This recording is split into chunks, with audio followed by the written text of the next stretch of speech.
Hey y'all, this is going to be a story about betrayal. I'm back with another Bible study day. We are in 1 Samuel 19 through 20. Jonathan, which is King Saul's son, helps David escape from King Saul once again. So David escapes and goes to Nob, and he goes to the priest. His name is Ahimelech. So David asks Ahimelech, he says, can you give me any provisions? And Ahimelech's like, why are you here by yourself? And he says, the king had me hurry. I don't have anything. And out of the corner of his eye, David sees this guy. This guy was Doeg, the Edomite, and he was a servant of King Saul. He was the chief herdsman. So when David sees Doeg, he's like, I don't have anything to protect myself. Do you have anything for me? And guess what he has? And Ahimelech says, yep, I got the sword of Goliath, and you can have it.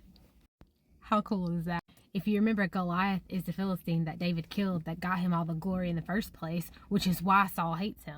So David takes it and he flees to this cave, and his family hears about it. So they go down to him, and some other people go with him. He had about 400 people with him at this time. So he's got people flocking to him because they know that he's in distress.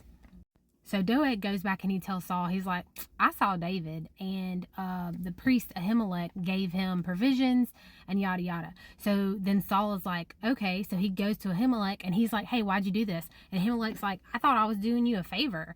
I had no idea that he had opposed you or that he had fled from you. Well, there's no greater servant for you than David. And Saul tells his guard to kill the priests, all of them. And they're like, nope, we're not going to do that. They're the priests of the Lord. Are you crazy? And he turns to Doeg and he's like, you do it. Doeg's like, all right then. So Doeg kills all of the priests. He also goes on to kill women, children, ox, and sheep. Now one of the sons of the priest escaped, and he goes to David and he says, hey, they killed everybody. And David's like, this is my fault. Stay with me. I'll protect you.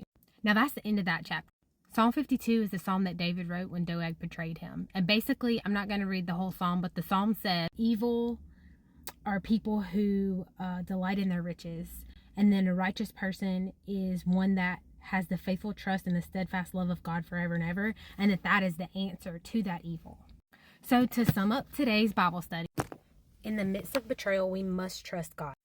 Through all of that, all this running, David is trusting that God is going to save him from King Saul. He says in Psalm 52, I will thank you forever because you have done it. I will wait for your name, for it is good in the presence of the godly. This is the faithful wait for God to vindicate our name by trusting in Him. I know that was a long one, but thank you for sticking with me. I'm praying for you. Please pray for me, and I hope you have a fantabulous Tuesday.